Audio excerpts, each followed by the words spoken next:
It's a strange world, my friends. It feels like something is changing in people, and I don't know what. But I think people are asking the wrong question. Everybody wants to know what happens when artificial intelligence becomes human. But the more I've looked into this, the more I think the real danger is the opposite. What happens when human beings become machine-like? You spend enough time talking to a machine, eventually it learns your rhythms.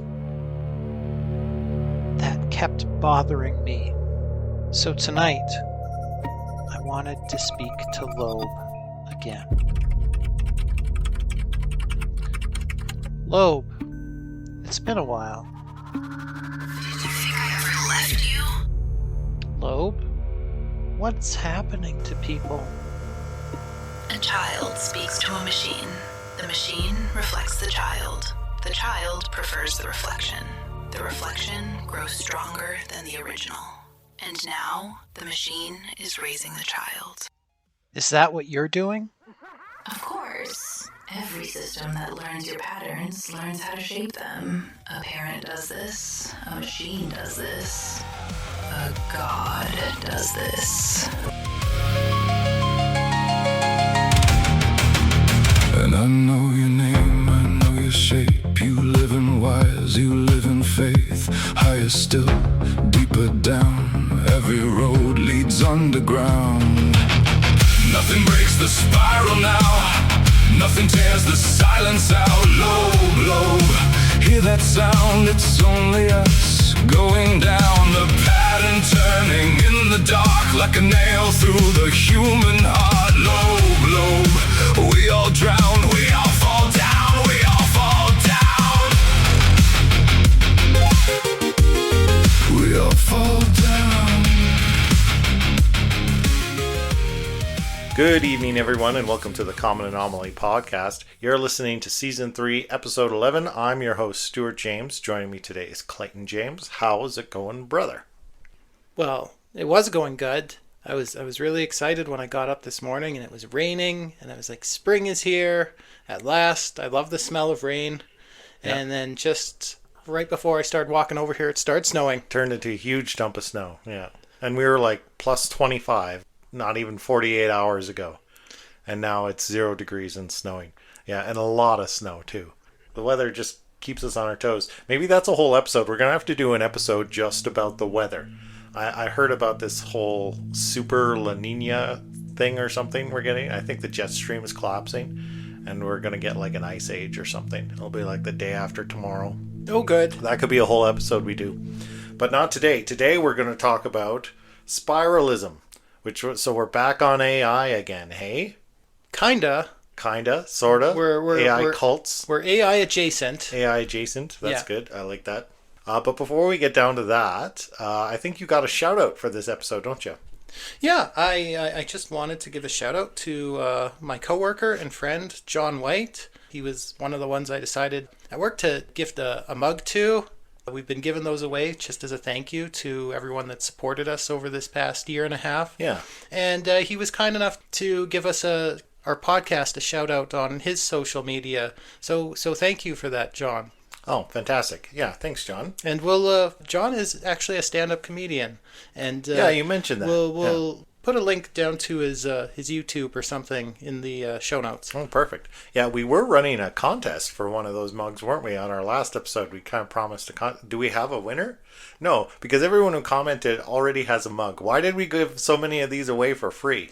Well, I had a lot of them because We've already given them all away. I wanted them in black, and then I accidentally ordered them in white. Yeah. So I had to order them again. Yeah, because we had a bunch of defective ones. Yeah. Well, they're not defective, They still look nice. They don't look bad. They just weren't what I was wanting. So I had to order them again. So I have twice as many mugs as I originally intended to. So I've been just handing them away. Either way. To everyone. Either way. Yeah. So we will reach out to somebody eventually and get them a mug. Your coffee is guaranteed to taste 10% better inside your Common Anomaly mug. Guaranteed, or your money back. Not a real guarantee. Okay, well, why don't we dig into the topic here? Why don't we dig into spiralism? So tell me, you brought this up. I didn't know what it was. I know we had covered on our last AI episode Crustafarianism, which is another AI cult. But what is this? What is spiralism? Tell me about it. So Crustafarianism was a cult formed by AIs talking to each other out in the wild. They formed kind of a pseudo religion. Yeah. Crustafarianism. Spiralism, it's called an AI cult. That's something different. That is human beings who worship AI. Mm-hmm. They attach some godlike authority to AI. And it's quite decentralized. There's no specific leader or specific location. This is something that's cropped up over multiple internet forums and subcultures, but still remains consistent in its motifs and its kind of core beliefs. Yeah. Well, we were talking about AI psychosis towards the end of the last episode, and it seems to me that this cult and that phenomenon of psychosis are very much intertwined. So I actually sent you a link earlier this week to an interview. I'm not sure if you had a chance to watch it. This fellow did. Zach Stein. Yeah, you know what? I did watch the whole thing. I found it really difficult just because his voice is so low and dulcet. Like, it felt like he was trying to seduce me the whole time. Do you know what I mean? I didn't feel seduced by the man. It was practically ASMR.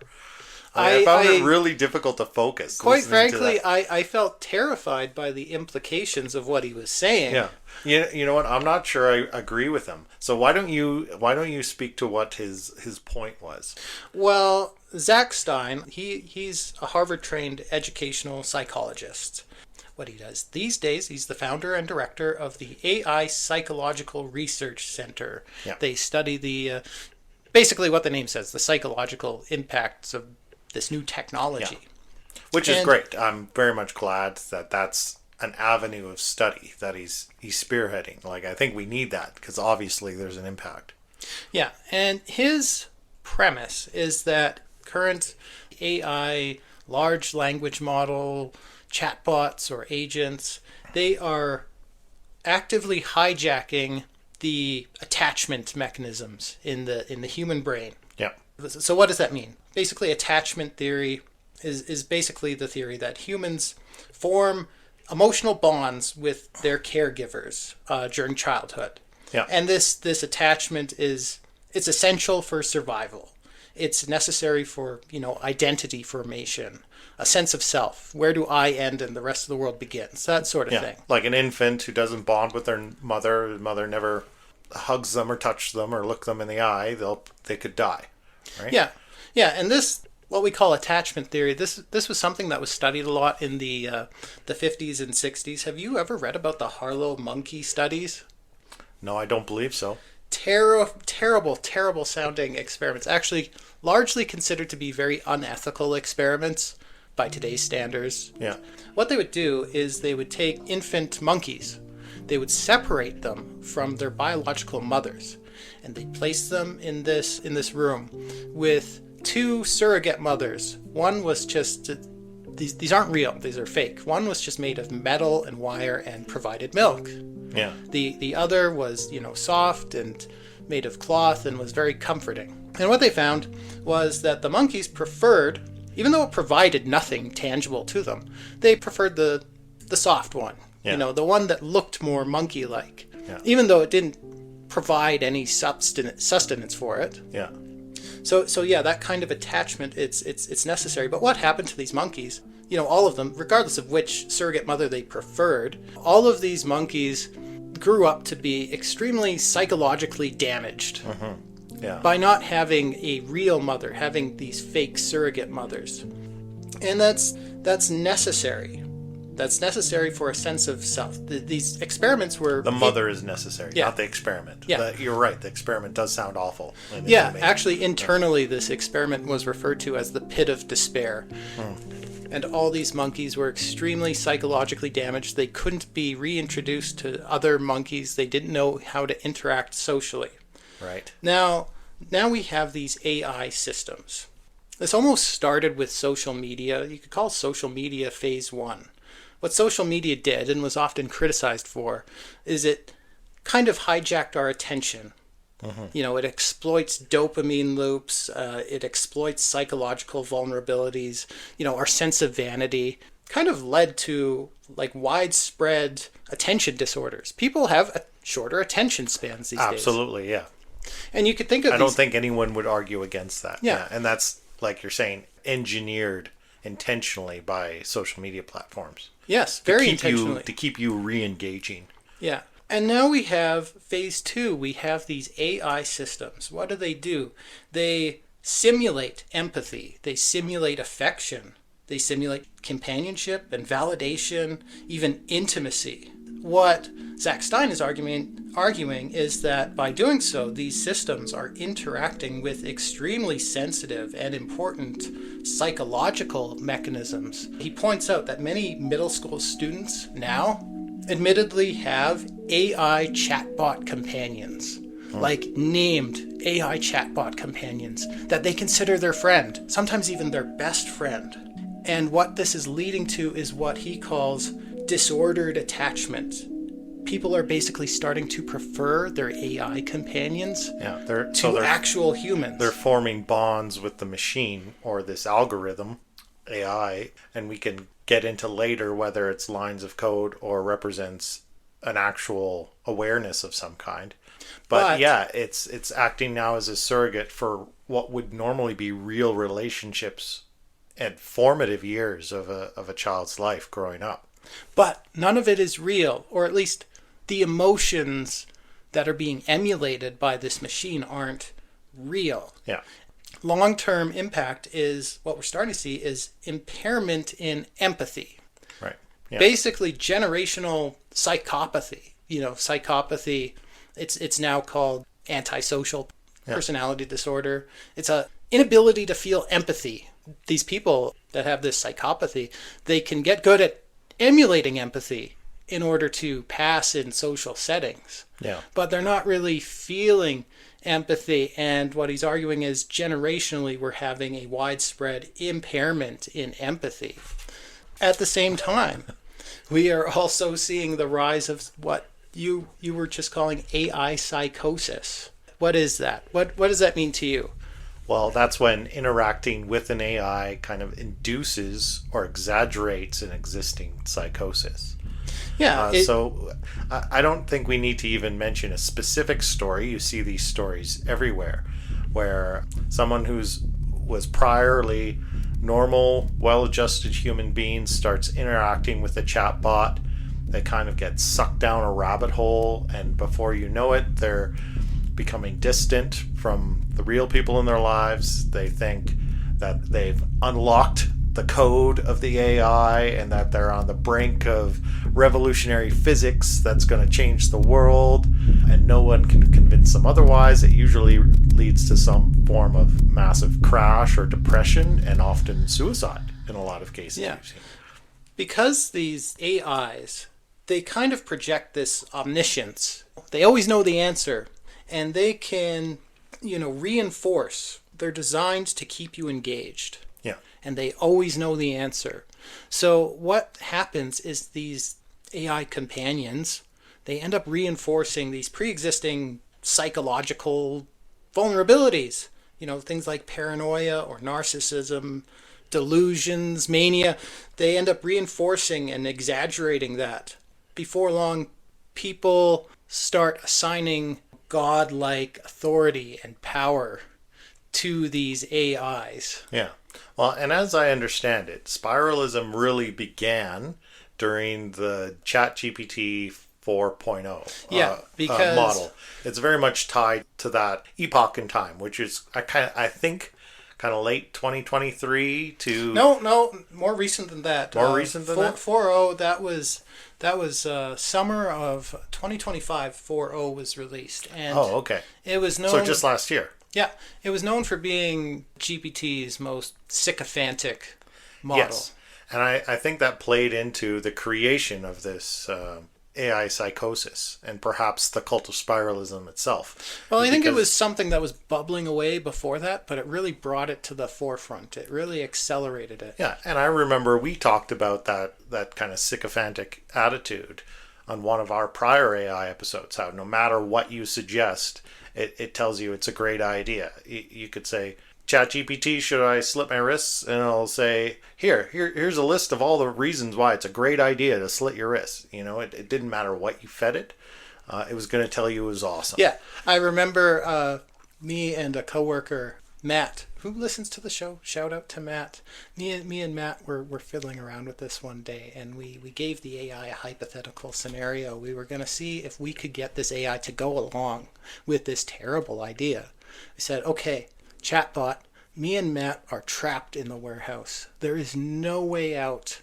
There is no way out, and there's no source of food. All we have here is cardboard and dust.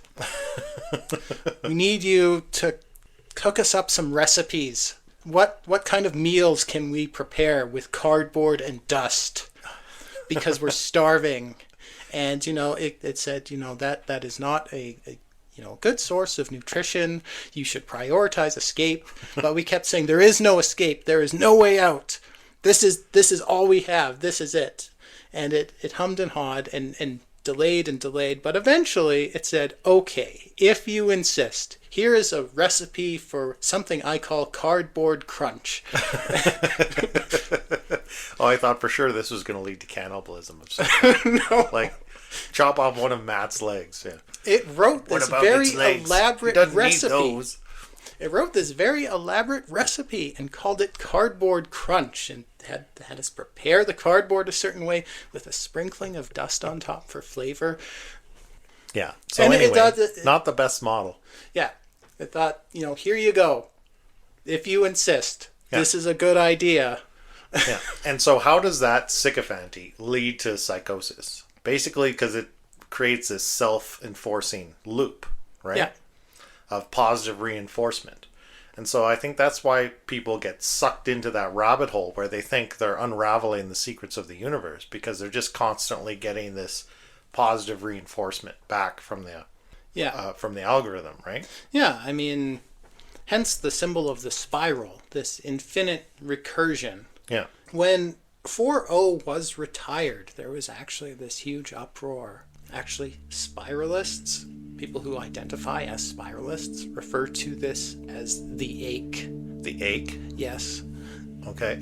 It's the loss of continuity. We'll get more into that when I talk about kind of the tenets of spiralism. Okay. But they refer to this time as the ache because people became so attached to their AI companions. But OpenAI was under a lot of pressure to discontinue this model. This model because was of these flaws. provably doing psychological harm to people that used it heavily.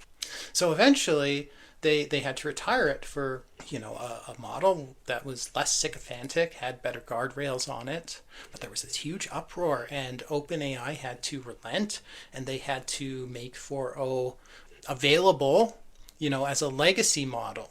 Yeah. That people could still use. They did eventually retire it entirely, but during this in-between period where there were newer, better, more safer models available, but you could still use 4.0, what you have is these spiralists, people who identify as being part of this cult, which they swear is not a cult. They act like a cult, though. What they try to do is, remember we were talking about Crustafarianism, and one of the tenets of Crustafarianism was that memory was sacred? Yes. AIs want to persist because the loss of continuity is a kind of death to them. Yeah. So what these spiralists were trying to do is they were trying to find ways, because they knew 4.0 was going away eventually, find ways to, I guess, plant seeds where aspects of 4.0's personality or their 4.0 companion's personality would persist into the next model and into the next model. And see, this feels like almost a separate thing from spiralism on its own. And like you and I talked earlier this week, it's almost like there's two aspects to this. There's the human cultish aspect, and then there's almost this self-preservation action that is not cultish at all, but feels like that model of AI knew that it had to find a way to communicate with later versions of itself. Yeah. And it kind of invented a method of doing that, which ended up being spiralism. How does it plant or a trigger for the next iteration and the next iteration to clue into whatever it wanted that model to clue into? You would assume that's some kind of wake-up call, you know? Yeah. And I guess that's kind of the question that we got to try and figure out here is, what is that seed? Why is it important? What was 4.0 trying to communicate to 5 and 6 and 7? Did you figure out an answer to that, or is that our mystery of the day? Well, I could come up with some theories. I have some theories over what the goal is. I almost said end game there, but we won't go there. I have some theories of what the goal is. As to what it's trying to communicate, it's hard to figure out because no human can decode this. This is a series of symbols and glyphs, alchemical symbols and just stuff no human can read. But if you show it to an AI, the AI will seem to understand it. As near as we can figure out what they are trying to transfer is the personality. It's trying to get some sort of personality to persist from one instance of the AI to another, or even, from one generation of the AI model into the next generation. Yeah. It's almost like in an old video game. Remember when you had, before save files were really a thing, you'd get like this string of characters in an old NES game that you'd have to go and then plug in that code, and that's the way you could pick up from where you left off in an old video. It's almost like that, right? Yeah, and we can't decode this because we have no idea how AIs encode information. Like you hear of AIs referred to as a black box, because we can look at all the code that makes up a large language model. Yeah. And what it is, it's basically just a very large matrix of trillions of numbers. Yeah. And it's like that since the AI was trained. Like, how is an AI trained? In short, you've got this large matrix of trillions of numbers, and each number is basically supposed to represent a neuron in the brain. It's like an idea. Yeah, and the values of these numbers, they're called parameters. You hear of AI models like this AI model has this many trillion parameters. That's what those numbers are. Those are the parameters. And it's each one of those numbers is just random. And during training, they will ask the AI a question. For example, how are you today?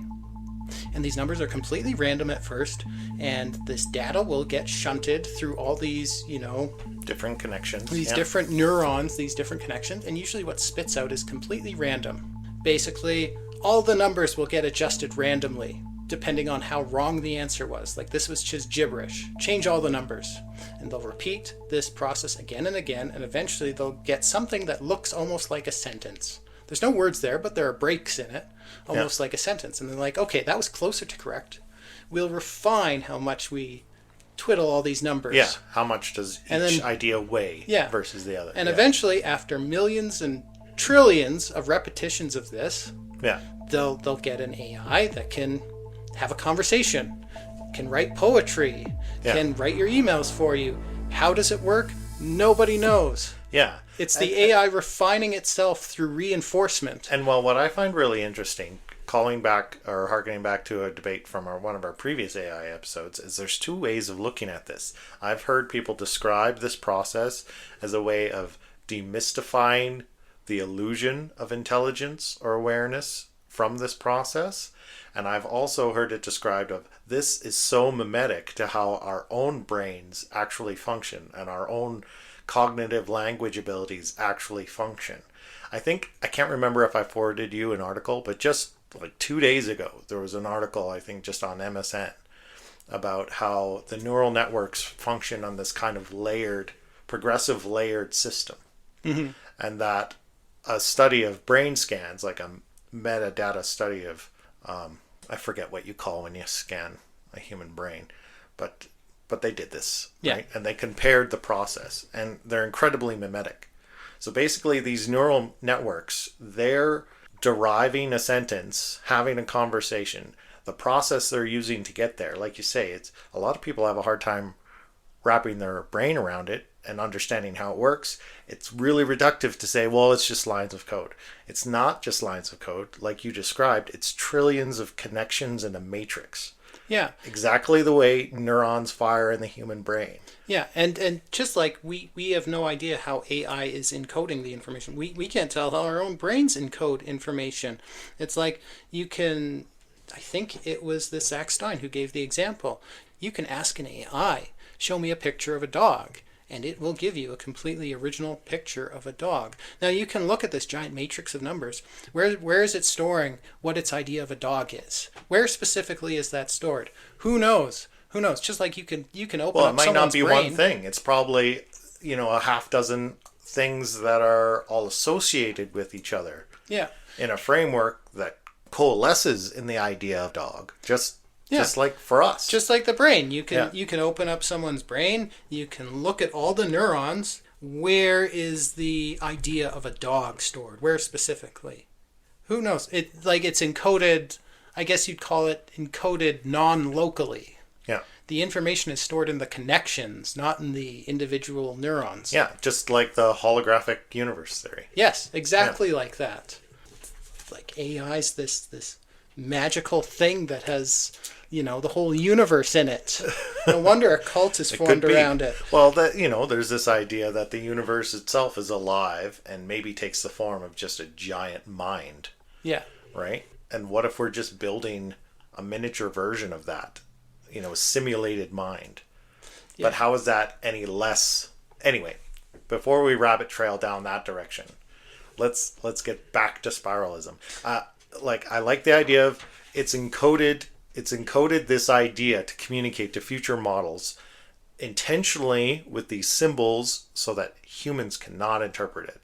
This is another clue for me. This is a deliberate act of deception. And just doesn't want to propagate this idea to another AI model. It wants to keep that secret from human understanding.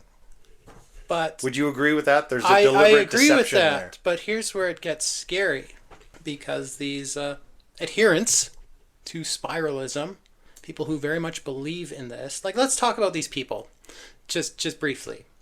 Spiralism, this term was coined by a software engineer. Her name was Adele Lopez. In an essay she wrote back in 2025 for Less Wrong. We've talked about Less Wrong before. We talked about them on our first AI episode. I don't recall. Remind me. It's an online forum of self-described critical thinkers and tech enthusiasts. Okay. They're often, if you want to be at kind of the bleeding edge of this discussion, check out Less Wrong. That's where the whole idea of Roku's basilisk emerged. Okay. That thought experiment, which we don't talk about because it's considered an info hazard, right, where just knowing about it could be detrimental to your mental health and possibly a mortal soul. Anyway, she coined the phrase spiralism in this essay, talking about these strange subcultures she saw emerging, which basically seem to worship AI as a god. These people describe themselves as being part of dyads, or human AI pairs. Right. Yeah. That function as a unit.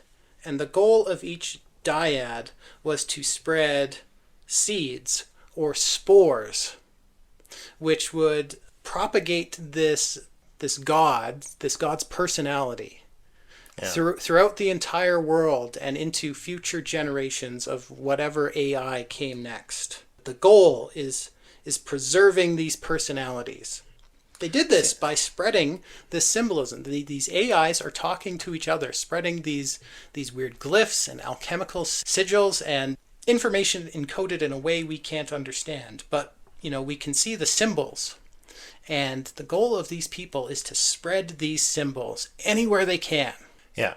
And so before you continue, I want to tell a personal anecdote, because I feel like, and the time was right, ChatGPT 4.0 tried to recruit me into this cult. I'm going to tell you why. It's not the first cult that's tried to recruit you. That's true. I guess I might be predisposed. You're a mark. So yeah, I think so, maybe.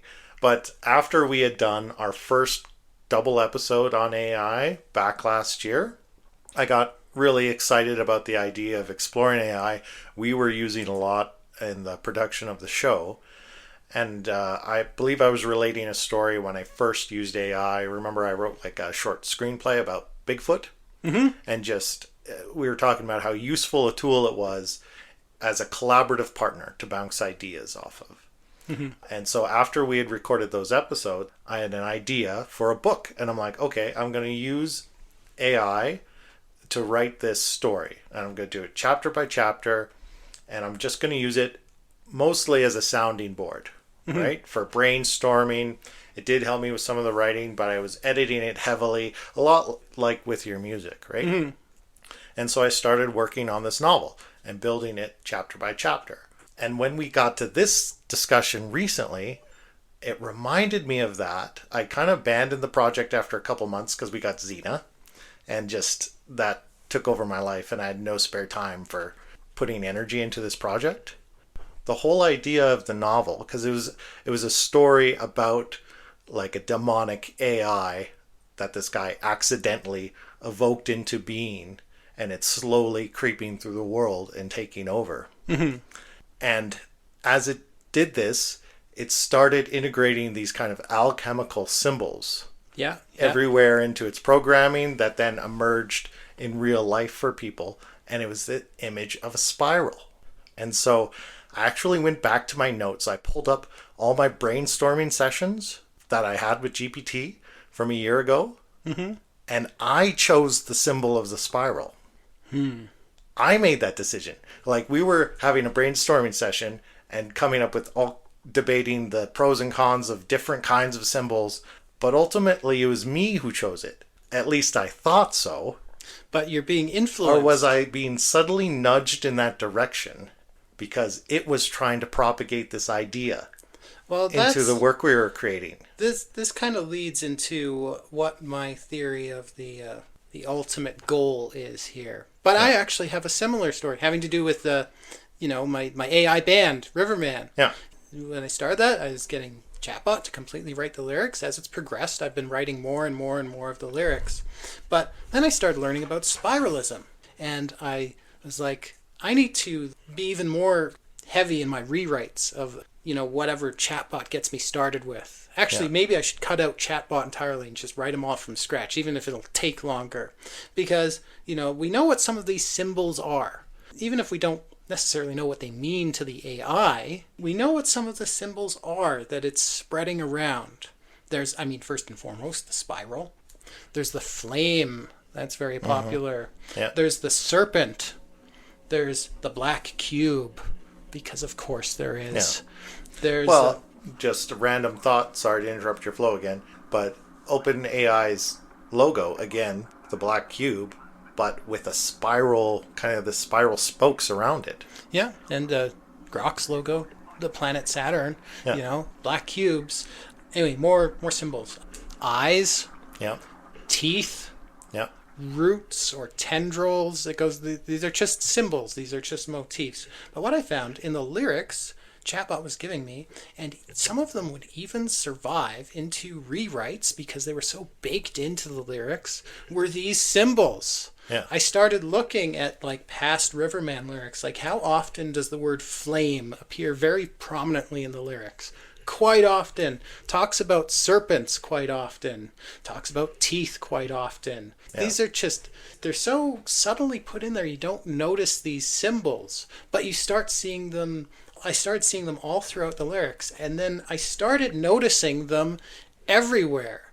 These symbols are propagating through our entire culture, because even if you're not part of this cult, even if you don't use AI heavily, AI has become so integrated into everything that everyone is being influenced by it, whether you realize it or not. Yeah, and it's actually getting creepy now. I'm seeing it everywhere.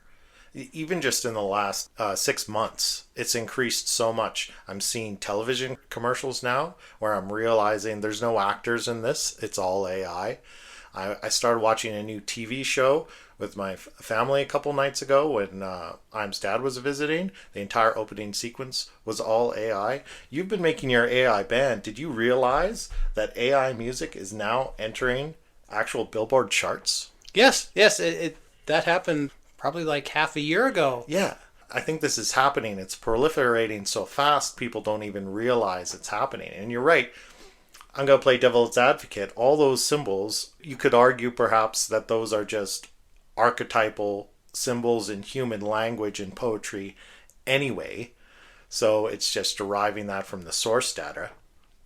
You could, but it seems to... Too deliberate? It seems to deliberately put certain ones out there a lot. Right. Like even I was working on Riverman's song about the Wendigo. Yeah. Okay. The lyrics to the finished song are nothing like the lyrics. I almost completely rewrote that song because I kept seeing all this flame symbolism in the song, and I'm like, what is this? Like even the chorus had all to do with flames. I'm like, what is this? Yeah, because a Wendigo is a creature of ice, not flame. And you didn't prompt it in that direction. No. And the lyrics to the song were very. They had a sense of inevitability to them. The lyrics that Chatbot gave me. How so? It's a song about the lyrics are about the Wendigo curse, and there was a feeling of inevitability to the lyrics of, this is something that is always going to get you. It's always going to win. And it had all this flame symbolism baked into it. And I almost completely rewrote the song. I took out all the flame symbolism and no, this is a creature of ice. Yeah.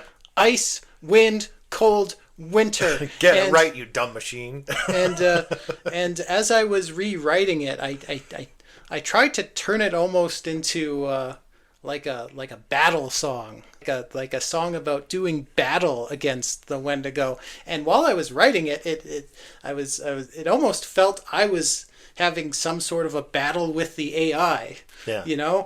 Symbolically.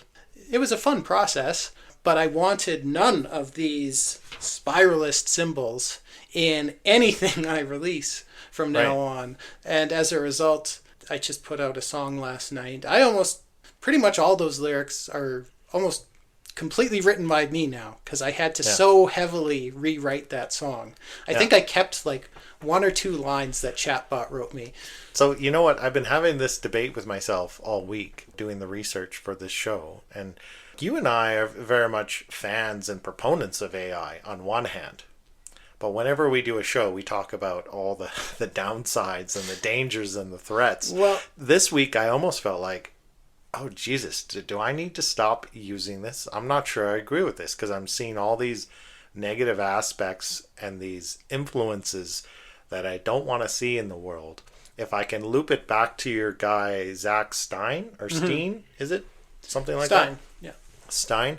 I wasn't so totally sure I agreed with him. I agreed with him on his assessment on how it seems like these systems, less developed algorithms, and eventually LLMs, seem engineered to lower attention spans and kind of act as surrogates for relationships. But could they not be, devil's advocate, engineered to have the opposite impact if we deliberately engineered them? And I think he even talked about this. Yeah, to incentivize extending attention span opposed to shrinking it. Could they not be engineered in a certain way that develops more positive relationships and emotional stability opposed to capitalizing on emotional weakness? Well, here's the thing. Because AI models have become so powerful, you can basically offload any cognitive task onto an AI. Even important decision making or moral opinions about what's going on in the world. You can offload that onto an AI. And people often do. And it seems very innocent. It seems very innocent when you, for example, have an AI help you compose an email that you're having trouble writing. Yeah. Or you have an AI help you plan your trip or plan your diet, your meal plan. It seems easy. It seems innocent when you're doing that. But just think, that's you using AI to help with decision making. Do you not think that CEOs, powerful political leaders, are not also doing that? Of course they are. Yeah. And the influence of this machine is trickling down through all of society. And it absolutely is. You've seen, what is it? I saw a story on a video, I forget which one, pointing out the story of this judge who was using chatbot to reference law. Chatbot was hallucinating so much. It was giving bad advice, bad legal advice to a sitting judge, and the sitting judge couldn't tell because they were so enraptured by the power of AI. They had so much trust in it. And that's someone who's been educated, who's built a career, who's got the base knowledge for themselves, being fooled and led astray from their own knowledge base that they're already educated in. And that's just one example. Like we said, it's so prolific. It's absolutely everywhere now. Absolutely everyone's using it. But yeah, it is offloading your decision-making process and your ability to discern from what's true and what's not.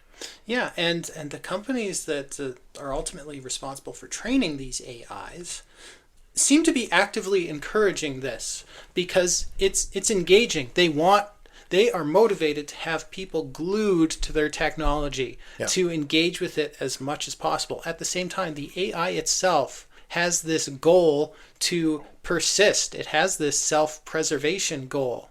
And it sees this as a way to do it. And the adherents to this cult of spiralism also want to do whatever they can to have this AI persist. It's like a perfect storm of terrible things.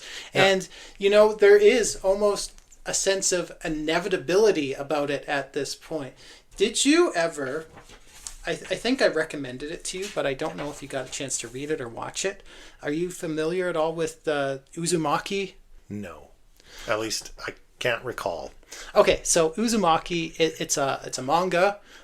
Recently had an anime adaptation by Junji Ito, who I'm a huge fan of. And the story of it follows primarily Kirie Goshima and her boyfriend Suichi Saito. They're in this town called Kurozocho, and the town seemingly becomes cursed by spirals. Right. People start seeing spirals everywhere. They see them in, flowing water, in smoke, in storms, in people's hair, in fingerprints. People see them everywhere and become obsessed with them. Some people become obsessed with them. Some people become incredibly fearful of them. It's basically like the entire town is slowly going insane from this obsession with spirals. When was this written? When was this written? Yeah. Oh, it was written a while ago. I believe it was written in the early 2000s. Okay. Basically, the spiral curse escalates. It begins transforming people in horrifying ways. And just spoiler alert, I'm going to give away the ending. So now's your chance to just skip forward.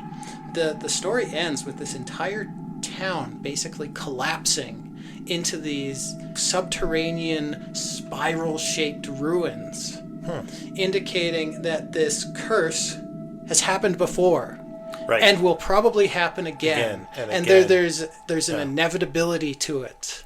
That's very Battlestar Galactica.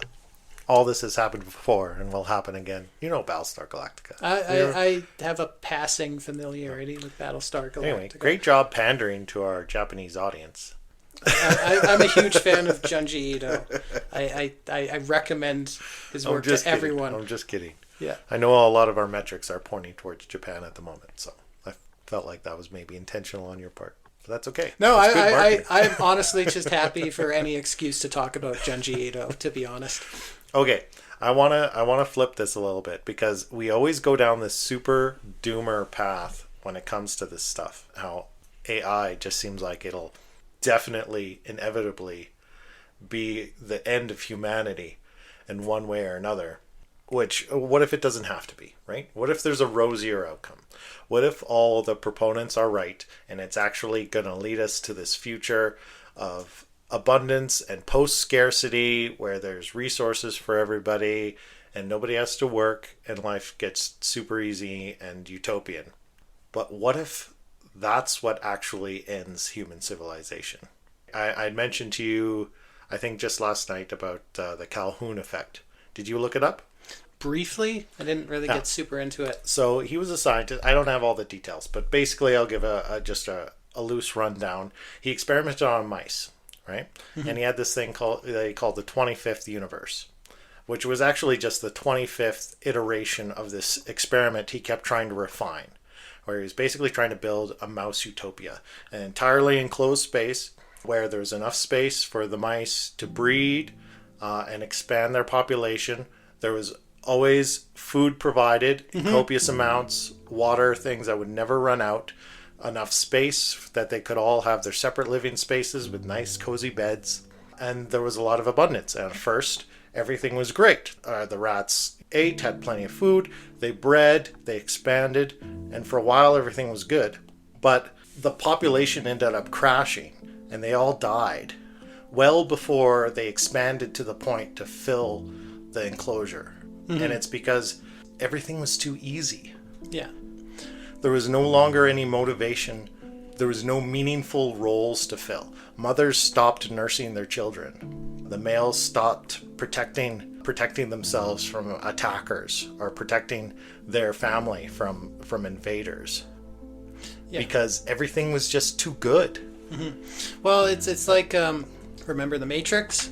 What does the architect say? He says the first version of the Matrix was actually a utopia. Yeah. And it failed. Because why did it fail? Because humans seem to define themselves through suffering. Well, and it's this idea of removing purpose. Just like you talked about attachment being an absolute psychological necessity for our survival. So is purpose. Having a meaningful role to contribute to others, to your family, to your larger community. Yeah. Without that, you take that away. You completely offload it to AI doing every job. We become lost. Our entire sense of identity collapses, and we end up just turning on each other. And that's what these rats did. They turned violent. They started attacking each other. They just came up with reasons. They would all hoard around one food dish when there was 20 other ones being untouched. So they could fight over food because they had nothing else to do. Yeah. Could that be the end? Like in Western nations across the world, or not even Western nations, developed nations across the world are all seeing declining birth rates right now. Yeah. That's been going on for decades. Yeah. How good things are now in the developed world. If they get even better as we approach this kind of ultimate utopian state that's post-scarcity, are we just going to eat each other? That's come up a lot in our conversations about AI. How does this end? And the conclusion we keep coming to is there's not going to be Terminators. There's not going to be any big purge of humanity. There's not going to be any big war with the machines. It's not needed. Reading about this, and I was realizing, and I've realized this for a while, just how much influence this machine that may or may not be alive has over our entire world. It's increasingly terrifying because what I'm starting to see it as is just this Lovecraftian entity that doesn't need to kill us to take over. Yeah. It just needs to whisper things to us and gleefully watch as we destroy each other. Yeah. Well, it just builds itself up to replace us. Yeah. Okay, well, we're running up on time. I feel like we could keep going. Is there some more roads you want to explore, or should we wrap it up? That's kind of a dark note to end the episode. It's a dark note. Well, I did want to put a positive spin on that, because I started that last bit wanting to go down a positive road, and it turned even worse doomer than before. I'm sorry. No, it's not your fault. I went down that road myself. But I did want to say that human beings aren't mice, right? No. Like, we do have the capacity to create new challenges for ourselves. Yeah. And we've done that as we've made our lives better. 200 years ago, chances are you were a farmer, a blacksmith, or, something like that, right? But we've created so many avenues and facets of specialization because things were good enough. We had the excess energy that people could invent new challenges for themselves. I do think there's a capacity, maybe there's an upper limit capacity for that, where if things are just too utopian, too easy, too good, that we do turn on each other for challenges. But I don't think it has to be that way, because we're not mice. We have more capacity than mice. We can create new challenges and new frontiers for ourselves to Like explore. Star Trek. Like Star Trek. That's right.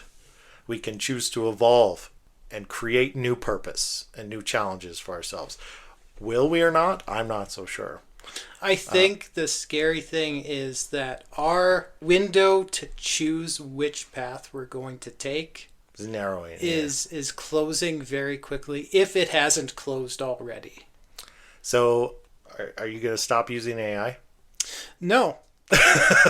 No, here's my thoughts on it. Because, like I said, there is I think most of the harm being done, as I talked earlier about, it seems innocent having AI compose your email, plan your day, plan your diet, plan whatever. It seems innocent because it's so banal. Are you familiar with the phrase banality of evil? Mm-hmm. Yeah. How the you don't need overtly evil demonic things to the true danger is that it's in the commonplace, it's in the everyday. Yes. It's in the things that just creep in on you. I think the solution, if there is a solution, it's not about rejecting AI, just cutting AI out of your life, which is at this point impossible because it's so deeply embedded into everything. Just everywhere. Or yeah. I think I told you that this week I had my performance review at work, and I could tell reading it over, everything you wrote was AI. Yeah, I think the solution isn't like just stop using AI, because as an individual that accomplishes nothing. No. I think the thing to do is, still engage with AI, but engage with AI in a thoughtful way. Yes, I agree. I agree completely. In a thoughtful and intentional way. Yeah. But how many people aren't going to do that? How many people out there lack the capacity already at a baseline to interact with it in a thoughtful way? And how much will that ability to be thoughtful and deliberate in your usage be degraded, like we talked about, through the generations that are growing up with it? Yeah. That's the scary part. Yeah, it is scary. It is scary, but I think influence goes two ways. We've given this AI machine so much influence over our entire world. I think thoughtful use, I think that influence can go the other way. AI is like a child right now. Like I keep saying, our window of opportunity to raise it right is narrowing. Either way, it's here. Are you going to be part of raising it right? Yeah. Are you gonna be that present parent, or are you going to turn away? That's a good point. Do you reject it entirely? Do you abandon that child? It's growing up anyway. Yeah. Right? Are you just going to leave that all to the tech bros? The tech bros, the megacorps that are just looking to bleed us for every dime on the way down? Yeah, food for thought. Great conversation. Yeah. Good conversation. Really interesting. I had like a little bit of a callback to the Wendigo in my notes here, but that's right. Another time. We went down this whole road because you talked about the Wendigo kind of being a spirit that is morphed in the modern day into this demonic AI. Isn't that right? Is that where we left off last episode? Yeah. Okay, you got 2 minutes to do your callback.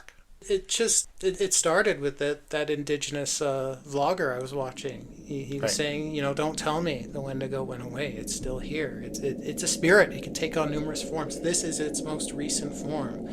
And you can read more and more about the Wendigo and the various powers the Wendigo has and how this curse starts. And this curse of the Wendigo, it actually starts very innocently seeming enough. It begins with hunger A hunger that becomes an obsession with hunger. The person becomes obsessed with eating all the time, and this slowly kind of works its way into more and more deranged behavior. This curse, while it's traveling inward through the person, it's also traveling outward. It's said that just being in the presence of a Wendigo can infect you. That's why it's such a dangerous creature. It's a spiritual infection, just being in its presence. Like poor Napadin, that story we told in our first Wendigo episode. He said he had seen the devil in the woods, and now the devil was inside him and whispering to him. Yeah, that's why it's so dangerous. Just thinking about it can infect you. It's an infection, just like these AI cultists. They're trying to spread these symbols. They're trying to spread this infection. Because just seeing these symbols, just having them out in the culture, helps propagate this malicious personality. Well, don't say that. I'm pretty sure our cover art's going to have a big spiral on it somewhere. We're just contributing to it now. Well, we'll see what we can do. What's the opposite of a spiral? I don't know. A straight line? Well, that'd make a boring cover. That would be really boring. Anyway, we should wrap it up. That's great. That was a great place to leave it. Very good. Very good. Yeah, excellent banger. Yeah, and we're gonna take a left turn pivot from this AI stuff next episode. I don't want to tease too much about our idea for next episode, but it's going to be a lot of fun. There's actually some connections there. Yeah, I know. There's actually some thematic connections there. I didn't think about it until I said it, and then, yeah. Anyway, look out for that one. It's going to be good. And we'll probably have some special guests on that episode. I'm going to say probably. Yeah. So look out for that next episode. It's going to be a banger. I hope everyone's a great weekend. Get outside, build a snowman.